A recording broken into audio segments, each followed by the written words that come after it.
Aaron Mortensen. This is an exclusive interview we have with Aaron, and Aaron was a good friend of Travis Alexander's. And he also met Jodi Arias, I believe, about 3 times. Aaron, thank you so much for joining us. The family is clearly, the family of Travis Alexander is clearly very upset that things are being twisted, in their opinion, to make it look like Travis is sort of this person living a double life and pretending to be a virginal Mormon while secretly conducting this affair. I want to give you an opportunity to tell Travis' story. He's not here to defend himself. He can't put any of this into context. How would you describe Travis Alexander? Thank you, Jane. I guess I would say a lot of people would describe Travis as a motivational speaker. I think that's probably accurate. If you can imagine having like a motivational speaker as part of your intimate group of friends, close people that you speak with, that would be a characteristic portrayal of my relationship with Travis. He was an inspiring person. He motivated me to become my best self. I think, like the incoming tide, I would say Travis helped rise the boats. I would describe him as a motivational friend, and I think motivational speakers get to where they do in life by overcoming trials and striving to become better people. And I think that's a good indication of who Travis was. He helped inspire me to be a better person, and I miss him, and I think the world misses his presence.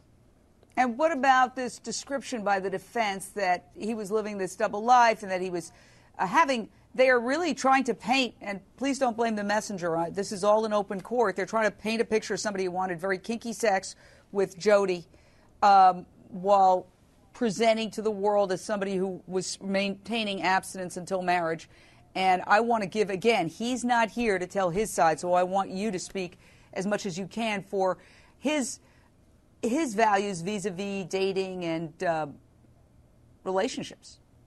I think Travis and I were in similar circumstances at the time that he and I were friends during that time when in Arizona, and we spoke a lot about trying to improve in different facets of our lives, and I think I don't get the impression that Travis ever told me that he was a perfect person, but he had big goals and he wanted to achieve things and he wanted to improve in lots of areas of his life. And I had the impression that he was in the process of doing that. I guess I would say the times when I met, that I spent with Travis, for example, he would spend time trying to make the world around him better.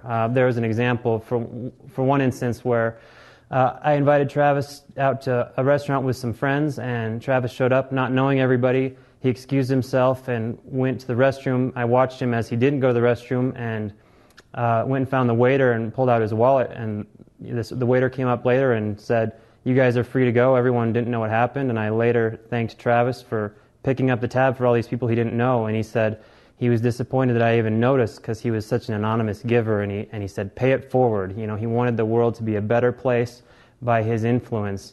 And I guess that's the Travis Alexander that I know, and the character of the person who I intend to protect, and he motivated me to be a better person in that regard.